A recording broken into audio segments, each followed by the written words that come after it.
যেহেতু আমরা একটা পরিবর্তনের মধ্য দিয়ে যাচ্ছি এবং রাজনৈতিক সংস্কৃতির ভালো সংস্কৃতির প্রবর্তনের চেষ্টায় লিপ্ত, সেই জন্য আমরা সর্বক্ষেত্রে আমরা রাজনৈতিক সংস্কৃতির ইতিবাচক এবং জনবান্ধব সংস্কৃতির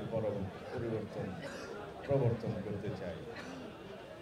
সেই লক্ষ্যেই আমরা এবারের আমাদের দলের ৪৭তম প্রতিষ্ঠা বার্ষিকীর দিনে আপনারা লক্ষ্য করেছেন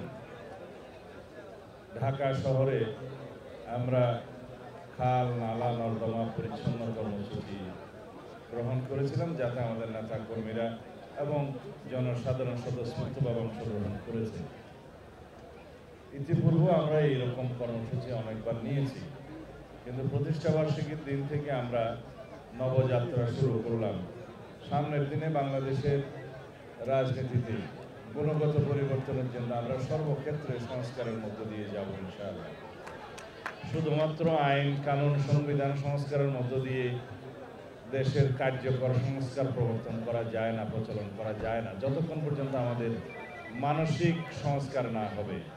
যারা আমরা রাজনীতি করি এবং যারা দেশের জনগণ রাজনীতির সাথে সম্পৃক্ত অথবা সম্পৃক্ত নয়, সকলে মিলে যদি আমরা আমাদের মনের সংস্কার করি, মানসিক সংস্কার করি, মনের গণতান্ত্রিক সংস্কারের সাথে আমরা যাতে মিল রেখে আমাদের জীবনযাত্রায় আমাদের সংস্কার আনতে পারি সব ক্ষেত্রেই, তাহলে পরে আমরা এই গণতান্ত্রিক সংস্কৃতির প্রবর্তন করতে পারবো, সহনশীলতার সংস্কৃতির প্রবর্তন করতে পারবো। এই যে পরস্পর সহনশীলতার সংস্কৃতি, এটা প্রত্যেকটি রাজনৈতিক দলের ভিতরে থাকতে হবে। এখন যেমন আমরা দেখতে পাচ্ছি ২৪-এর গণ-অভ্যুত্থান পরবর্তী পরিস্থিতিতে, পরিবর্তিত সময়ে অনেক বেশি জনপ্রত্যাশা, জন আকাঙ্ক্ষা, শহীদের অনেক বেশি প্রত্যাশা এবং আকাঙ্ক্ষা ছিল। তার মধ্যে হচ্ছে যাতে আমরা পারস্পরিক সৌহার্দ্যপূর্ণ পরিবেশে গণতান্ত্রিক চর্চা করতে পারি। সকল রাজনৈতিক দলের নেতাকর্মীরা, সকল অঙ্গ সংগঠনের নেতাকর্মীরা যাতে সৌহার্দ্যপূর্ণ সম্পর্ক বজায় রাখে এবং গণতান্ত্রিক কর্মসূচিতে, রাজনৈতিক কর্মসূচিতে যাতে আমরা কেউ কারো বাধা হয়ে না দাঁড়াই এবং রাজনৈতিক চর্চার ক্ষেত্রে যাতে জবরদস্তিমূলক কোনো মনোভাব আমাদের মধ্যে না থাকে, এগুলোই হচ্ছে গণতান্ত্রিক সংস্কৃতির চর্চা রাজনীতির ক্ষেত্রে। সেই জন্য আজকে আমরা যে আয়োজনটা এখানে করছি, এর মধ্য দিয়ে জাতির কাছে আমরা একটা বার্তা পৌঁছে দিতে চাই, সকল জনগণের কাছে আমরা একটা বার্তা পৌঁছে দিতে চাই। যেমন আমরা আনন্দ উপভোগ করবো আমাদের প্রতিষ্ঠাবার্ষিকীর দিনে, তাতে করে যেন জনগণের দুর্ভোগ পোহাতে না হয়। আমরা এমন কিছু অনুষ্ঠান আয়োজনের চেষ্টা করব যে অনুষ্ঠান আয়োজনের মধ্য দিয়ে জনগণ আনন্দ উপভোগ করতে পারে, আমাদের সাংস্কৃতিক চর্চার মধ্যেও একটা পরিবর্তন লক্ষ্য করতে পারে।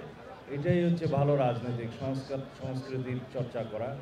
আমরা সবসময় বলি যে রাজনীতিতে গুণগত পরিবর্তন আনতে হলে ভালো রাজনৈতিক আদর্শের উপস্থাপন করতে হবে, ভালো রাজনৈতিক সংস্কৃতির চর্চা করতে হবে, লালন করতে হবে। তার মধ্য দিয়ে অতীতের ফেসিবাদী রাজনৈতিক অপসংস্কৃতি বিলুপ্ত হবে, অতীতের সমস্ত আদর্শ, অতীতের সমস্ত ফেসিস্ট ভিত্তিক যে সমস্ত রাজনৈতিক চর্চা হয়েছে সেটা বিলুপ্ত হবে। যদি আমরা ফেসিবাদের পুনরুত্থান না চাই, যদি আমরা স্বৈরতান্ত্রিক ব্যবস্থার পুনরুত্থান না চাই, তাহলে পরে আমাদেরকে ভালো রাজনৈতিক চর্চা, ভালো আদর্শিক রাজনৈতিক স্থাপন এবং লালন করতে হবে। এই গণতান্ত্রিক সংস্কৃতির চর্চার মধ্য দিয়ে আমরা এমন একটা স্তরে একদিন উন্নীত হব ইনশাআল্লাহ, যেদিন বাংলাদেশে আর কোনোদিনই ফেসিবাদ এবং স্বৈরতন্ত্রের উৎপত্তি হওয়ার কোনো সুযোগ থাকবে না। আমি এখনই, যেহেতু অনেক গরম, আজকের এই প্রীতি ফুটবল ম্যাচের শুভ উদ্বোধন ঘোষণা করছি। ধন্যবাদ।